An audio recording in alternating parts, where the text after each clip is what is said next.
I've had a lot of audience feedback from both classmates, teachers and others. I've been given this feedback both vocally in discussions and on platforms such as Snapchat and Facebook. The feedback has ranged from extra ideas and improvements and cuts, all helping to create products more appealing to an audience, as well as the audience I'm trying to address.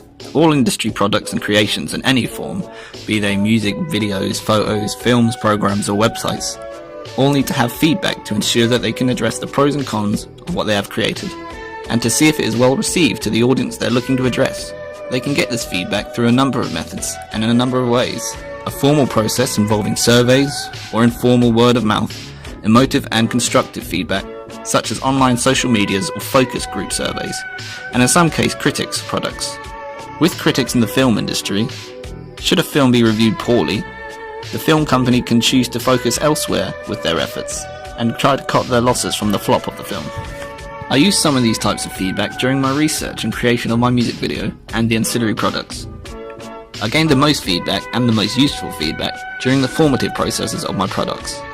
I used social media to set up feedback events or uploaded stages of my productions of all tasks, where my friends and family could view and make comments, which allowed me to get a mix of formal and informal, emotive and constructive feedback. I learned a lot about the stress and anxiety that can occur from filmmakers and for people working in the media industry, as well as musicians, and I also learned to deal with criticism constructively and in a professional way by considering the opinions and how they could improve my work and make it more appealing to an audience. The first mode of feedback that any company would use is the feedback in the formative process. This is the easiest feedback to receive, as generally in the media industry, co-workers and specialists hired by the companies would give feedback as well as the media technicians. As all of them are experienced in the media industry, 100% of their feedback would be constructive, formative process feedback, and because you're in the process of making the piece, big changes can be implemented and the rest of the work can be made to conform to the new changes. In relation to my coursework, I received a lot of feedback from my classmates, some of who were also in the formative process, so because we were all in the same stage of production, we had the appropriate mindset, which is useful because we will be much more useful and critical in giving feedback. I also received feedback from my teachers and technicians who are all experienced in the programs used and the filmmaking codes and conventions. One of the points my teacher brought up in feedback was to change the ending of my music video because it was lacking in purpose and was anticlimactic. This created a more powerful ending, which is great because it is the last thing that sticks in someone's mind, which is a quote from the teacher himself.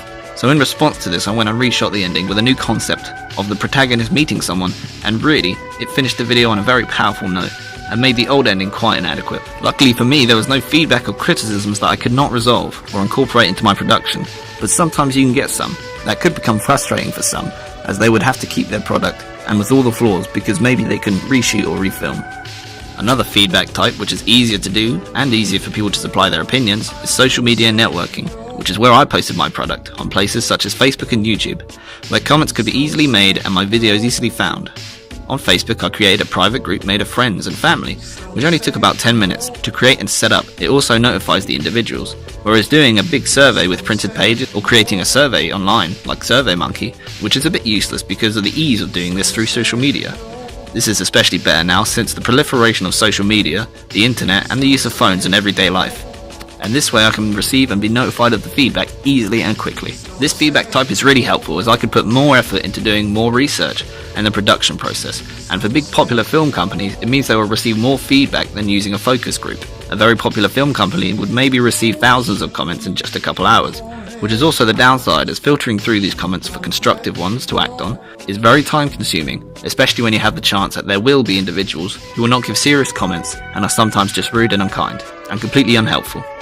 I had about 15 people in my online group to look at my products and I only got a handful of replies. However, some of them came to me personally and gave me the feedback face to face. In conclusion, I felt that I received a lot of positive feedback and very good criticism, since it has definitely helped me shape my product into something so much greater, and I never got a negative comment, or at least not one that I could not use to my advantage. I had a lot of my feedback in the productions, which is great, as all the changes and ideas were so easily integrated into my work with only some refilming, and it all went towards a better product.